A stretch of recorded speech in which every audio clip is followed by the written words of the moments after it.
AB48 news Gujarat. હવે નજર કરીએ આજના મુખ્ય સમાચાર પર। સુરત જિલ્લાના કામરેજમાંથી કરોડો રૂપિયાના પ્લોટ કૌભાંડનો પર્દાફાશ થયો છે।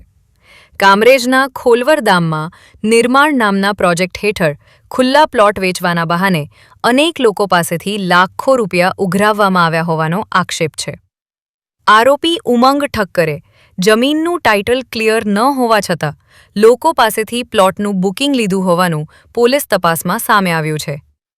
તપાસ દરમિયાન એવો પણ ખુલાસો થયો છે કે એપ્રિલ 2026માં સંબંધિત જમીન અન્ય વ્યક્તિને વેચી દેવામાં આવી હોવા છતાં એ જ જમીનના પ્લોટ અન્ય લોકોને વેચી કુલ 1,56 લાખ રૂપિયાની છેતરપિંડી આચરવામાં આવી હોવાનો આરોપ છે।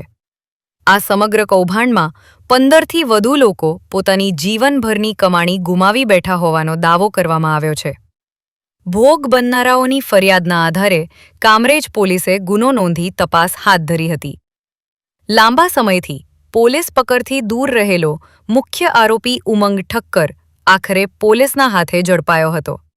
ક્યારે સમગ્ર કૌભાંડમાં અન્ય કોઈની સંડોવણી છે કે કેમ અને હજુ કેટલા લોકો આ છેતરપિંડીનો ભોગ બન્યા છે તે દિશામાં પોલીસે વધુ તપાસ હાથ ધરી છે।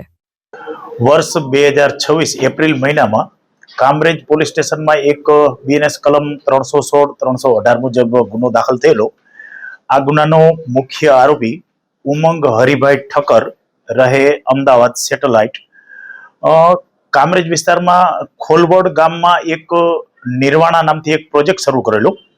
આ પ્રોજેક્ટની અંદર ખરેખર એ જગ્યા એમને 2018માં કોઈ બીજાને વેચી નાખેલ હોવા છતાં ટાઇટલ ક્લિયર ન હોવા છતાં એમણે એક પ્રોજેક્ટ શરૂ કરી અને ખુલ્લા પ્લોટથી વેચાણ હેતુ માટે લગભગ અલગ અલગ 15થી 16 જેટલા સાહેદ અને ફરિયાદીઓના કુલ રકમ 1,56 લાખ રૂપિયા પ્રોજેક્ટમાં પ્લોટના બુકિંગ માટે લીધેલા।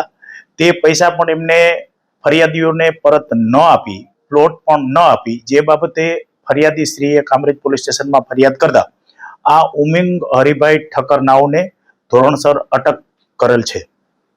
કેટલા લોકો સામે આ રીતની ચીટિંગ કરી છે અને કેટલા રૂપિયા? ટોટલ રકમ અમારી તપાસમાં હજી 1,56 લાખ રૂપિયા આવેલ છે। બાકી હજી ફર્ધર ઇન્વેસ્ટિગેશનમાં ખબર પડશે। બારડોલીથી પ્રશાંત પટેલ, AB48 ન્યૂઝ ગુજરાત।